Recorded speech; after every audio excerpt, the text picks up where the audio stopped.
বেশ কিছুদিন ধরে জগন্নাথ দেবের এই ছবিটি সব জায়গায় ভাইরাল। অনেকেই দাবি করছে এই ছবিটি হয়তো দীঘা যে পুরী জগন্নাথ মন্দির তৈরি হয়েছে সেখানকার। আবার অনেকেই দাবি করছে যে এটা পুরীর জগন্নাথ দেবের মন্দিরের বিগ্রহ, যেখানে নতুন জগন্নাথ দেবকে, বলরাম দেবকে, সুভদ্রা দেবীকে স্থাপন করা হয়েছে। এই এত সুন্দর জগন্নাথ দেবের বিগ্রহটি কোথাকার? আরো দেখলাম যে অনেকেই কমেন্ট করেছে যে জগন্নাথ দেবের চোখ এরম বড় বড় গোল গোল কেন বড় বড়?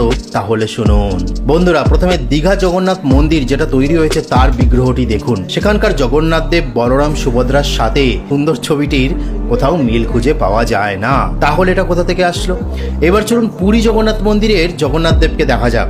এই দেখুন, এটা হলো পুরী জগন্নাথ মন্দিরের জগন্নাথ দেব। এখানেও মিল খুঁজে পাওয়া যায় না। তাহলে এটা কোন মন্দিরের? বন্ধুরা, এটা কোনো মন্দিরের নয়, এটা সম্পূর্ণ এআই দিয়ে বানানো একটি ছবি, যেখানে কেউ যেরকম প্রম্পট লিখেছে সেই হিসাবে এআই এই ছবিটি বানিয়ে দিয়েছে। এআই এখন অত্যাধুনিক উন্নত হয়ে গেছে, সেই তুলনায় এত সুন্দর ছবি আমরা উপহার পেয়েছি এআইয়ের দিক থেকে। কিন্তু এবার চলুন মূল প্রসঙ্গে। জগন্নাথ দেবের চোখ এরকম বড় বড় গোল কেন?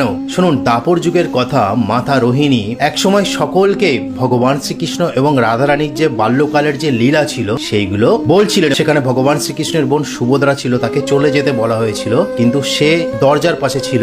তারপরে ভগবান শ্রীকৃষ্ণ এবং বলরাম দেব আসে, দরজার পাশেই ভগবান শ্রীকৃষ্ণের সম্পূর্ণ বাল্যকালের লীলাগুলি শ্রবণ করতে থাকে। এবং শ্রবণ করতে করতে বলরাম দেব, ভগবান শ্রীকৃষ্ণ এবং সুভদ্রা দেবীর চোখ ভাবে এতটাই আপ্লুত হয়ে গেছিল, যেখানে আমরা এখন বলি যে ছানা পড়া হয়ে গেছে তোর চোখ, তোর ঠোঁট যেন ঝুলে পড়ে গেছে। এখন আমরা যে আলংকারিক কথাগুলো বলি অনেক কিছু মিন করবার জন্য, বোঝাবার জন্য, ঠিক তেমনি তখনও সেই লীলাগুলি শোনার পর মাতা রোহিণীর মুখ থেকে তাদেরও সেরকম অবস্থা হয়ে গেছিল।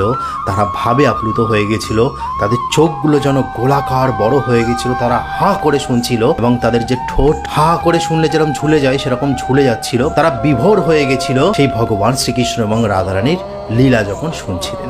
তখন নারদমণি সম্পূর্ণরূপে প্রত্যক্ষ করছিলেন এই দৃশ্যগুলো।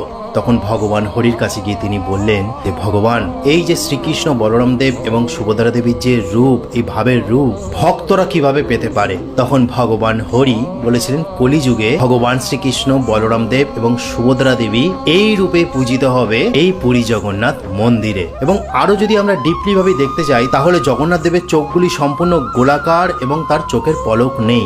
অর্থাৎ ঈশ্বর যেভাবে সর্বত্রভাবে ব্যাপ্ত হয়ে আছেন সারা বিশ্বে, সর্বত্র জায়গায়, সেই ঈশ্বর যখন সাক্ষী রূপে সমস্ত কিছু দেখছেন, সমস্ত কিছু প্রত্যক্ষ করছেন, ঠিক তেমনি সেই ঈশ্বর রূপী জগন্নাথ দেব, তার গোলাকার চোখ দিয়ে এটাই বোঝানো হয়েছে তিনি সর্বত্র আমাদের দিকে তাকিয়ে আছেন। কে কি কর্ম করছেন সব বিচার করা হচ্ছে। তাই সর্বদা ভালো কাজের সাথে যুক্ত হন, সৎ কর্ম করুন, কোনো অসৎ কর্ম করবেন না।